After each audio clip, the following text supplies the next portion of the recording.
नमस्कार, news nation के digital platform पर आपका स्वागत है। मैं हूं पंकज मिश्रा। आज हम बात करेंगे एमएनएस प्रमुख राज ठाकरे की, जो इस वक्त दिल्ली पहुंचे हुए हैं। बताया जा रहा है कि राज ठाकरे जल्द ही एनडीए में शामिल हो सकते हैं और इसी वजह से वो आज दिल्ली में हैं और दिल्ली में राज ठाकरे गृह मंत्री अमित शाह से मुलाकात कर सकते हैं। साथ ही आपको बता दें कि देवेंद्र फडणवीस जो महाराष्ट्र के उप मुख्यमंत्री हैं वो भी दिल्ली में हैं और महाराष्ट्र बीजेपी के अध्यक्ष चंद्रशेखर बावनकुले भी इस वक्त दिल्ली में हैं। राज ठाकरे एनडीए में शामिल होने के साथ ही इस लोकसभा चुनाव के लिए 1 या 2 सीट की मांग भी कर सकते हैं और अगर उनकी ये बात मान ली जाती है, उन्हें 1 या 2 सीट पर उनके उम्मीदवार को लड़ाने की अगर मंजूरी मिल जाती है तो ये पहला मौका होगा। अगर राज ठाकरे जीतते हैं तो पहली बार उनका कोई जो सांसद है वो लोकसभा तक पहुंचेगा। राज ठाकरे एनडीए में शामिल हो रहे हैं, इसको लेकर पहले भी असमंजस जताई जा रही थी क्योंकि कई राउंड बीजेपी के बड़े नेताओं के साथ राज ठाकरे के घर पर मुलाकात होती रहती थी। इसलिए पहले से ही ये कहा जा रहा था कि जल्द ही शायद राज ठाकरे भी एनडीए ज्वाइन कर सकते हैं। लेकिन राज ठाकरे का जो इतिहास है उसकी वजह से लगातार ये भी कहा जा रहा था कि अगर राज ठाकरे बीजेपी के साथ आ जाती है तो एक जो तबका है वो बीजेपी से नाराज़ हो सकता है। इसके वो कौन सा तबका है ये समझने के लिए राज ठाकरे के इतिहास को थोड़ा समझना होगा। आप बता दें कि राज ठाकरे साल 2006 में शिवसेना से तब अलग हो गए थे जब उनके चाचा बाला साहब ठाकरे ने राज ठाकरे की जगह उद्धव ठाकरे को अपना उत्तराधिकारी चुन लिया था।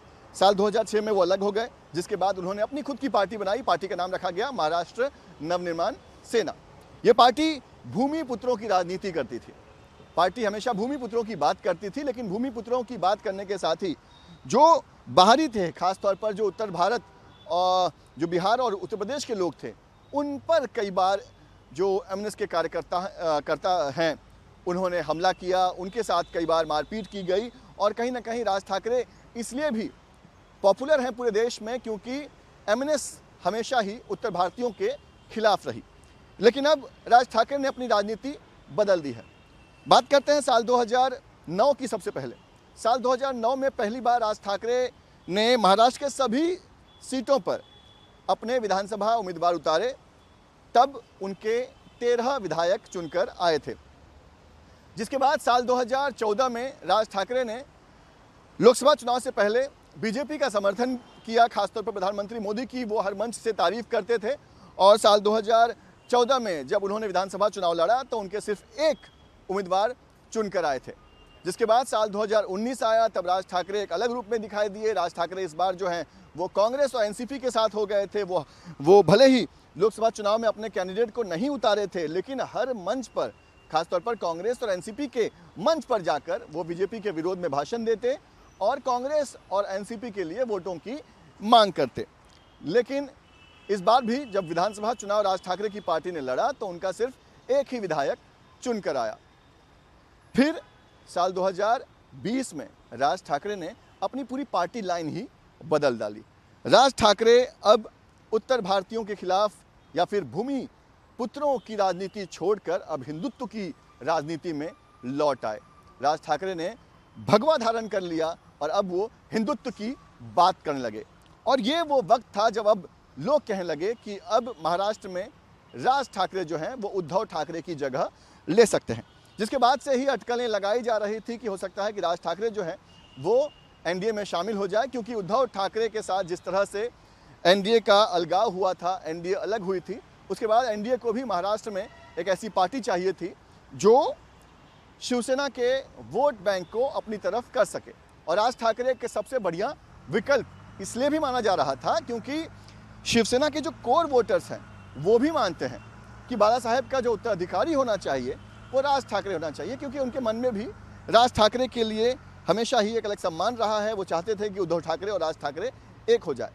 वहाँ तो नहीं, लेकिन अब एनडीए में जब राज ठाकरे आ रहे हैं तो कहीं ना कहीं शिवसेना के जो कोर वोटर्स हैं, जो हिंदुत्व की राजनीति को पसंद करते हैं, वो इस फैसले से ज़रूर खुश होंगे।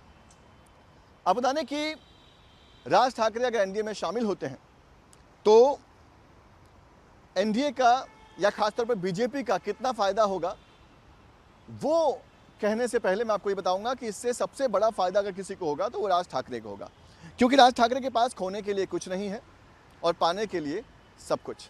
वहीं बात करें अगर बीजेपी की तो बीजेपी को मुंबई, ठाणे, पुणे, नासिक इन जगहों पर राज ठाकरे के एनडीए में शामिल होने का फ़ायदा हो सकता है, क्योंकि मुंबई, ठाणे, नासिक, पुणे ये वो जगह हैं जहां पर राज ठाकरे का अच्छा खासा वोट बैंक है। खासतौर पर नासिक की बात करें तो नासिक में राज ठाकरे का अपना मेयर भी रह चुका है। तो ये पूरी समीकरण है, राज ठाकरे एनडीए में शामिल होते हैं तो किसको कितना फ़ायदा होगा वो आप समझ सकते हैं। लेकिन कहीं ना कहीं राज ठाकरे के एनडीए में शामिल होने से उद्धव ठाकरे की शिवसेना को नुकसान होता जरूर दिखाई दे रहा है। वीडियो जर्नलिस्ट स्वप्निल चौहान के साथ पंकज मिश्रा, न्यूज़ नेशन, मुंबई।